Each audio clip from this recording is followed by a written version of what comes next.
Bismillahirrahmanirrahim. Alhamdulillah wassalatu wassalamu ala Rasulillah al-abad. Assalamualaikum warahmatullahi ta'ala wabarakatuh. Welcome po sa ating activity ngayong umaga. So I speak for Ramadan 2025 with the theme ang pagsalubong sa buwan ng pag-aayuno ayon sa wastong aral. Ang ating guest speaker of honor ngayong araw po at i-introduce din maya sa ating munting ustad. Inshallah subhanahu wa ta'ala, this juncture, aking tatawagin po ang lahat.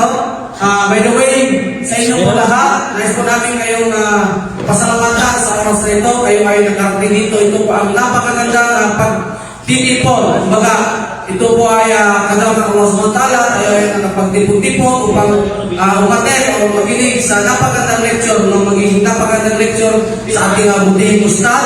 Inshallah, naway bigyan po natin ng oras, focus, no? Inshallah, naway makakuha tayo ng kaalaman upang magamit po natin sa ating pagsapala ng palatayang Islam po, inshallah.